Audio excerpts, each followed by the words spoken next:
With incoming Prime Minister Christopher Luxon saying it's highly unlikely he will attend the APEC summit in San Francisco this week, questions have arisen as to who will replace him.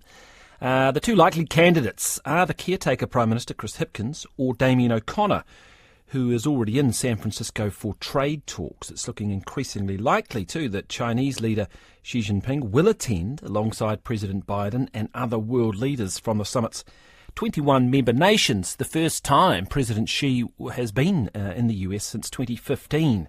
Well, joining us now is geopolitical analyst Geoffrey Miller. Hi, Geoffrey. Good morning, Corin. Okay, yeah, so it's interesting, isn't it, that with President Xi there, or likely to be there, it does ramp up the importance of this and I guess highlight what New Zealand is potentially missing. It does. It's very good to see. It's also going to be the first APEC summit that a US president has attended in person, remarkably, since 2017. So there are lots of reasons to be optimistic about what we're going to see in San Francisco. We definitely need more dialogue between China and the US. There are so many tensions constantly. They've been drowned out a little bit, of course, by the news over the Middle East in the past month, but there have been, several close calls, if you like, in the Indo-Pacific in relation to tensions between US and China.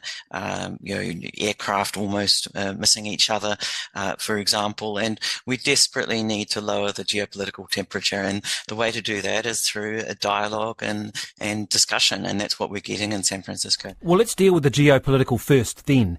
Do you expect APEC to come up with some sort of communique at the end, some statement, joint statement that would cover what is happening in Israel and Gaza?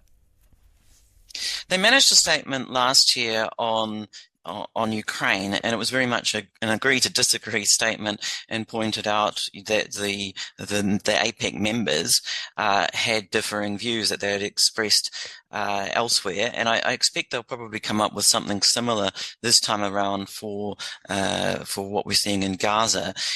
China has been vocal in calling for a ceasefire, for example. The US is definitely not on the same page. So I think it's very unlikely with 21 different members that you're going to get a common position on Gaza. I mean, it's almost impossible. But I think there will be some kind of joint statement at the end of the summit, and we will note what's going on in Gaza. I mean, APEC is always very well attuned to global events. As I say, last year it was Ukraine. This year will all be about Gaza.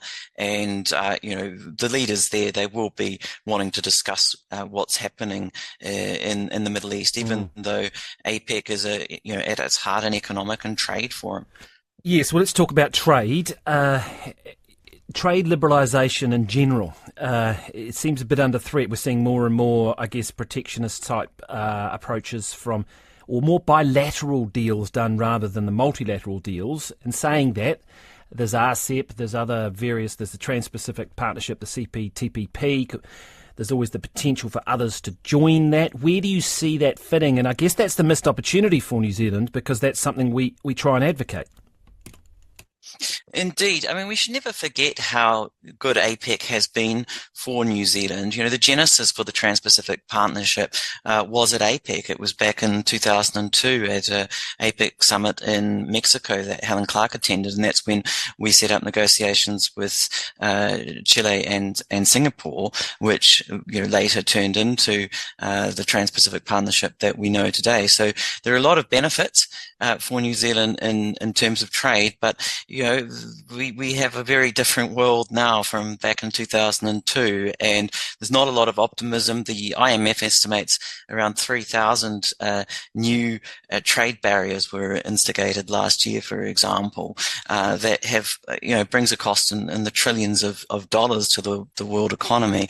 So New Zealand as a small trading nation really is harmed by that, and we were great beneficiaries of all the liberalization that APEC brought, and the tariff reductions that reduced tariffs from an average around 17% to around 5% over the first 20 years of APEC's life. Well, Geoffrey, just finally then, how much of a disappointment, how much of a loss is it for New Zealand not to have a Prime Minister there?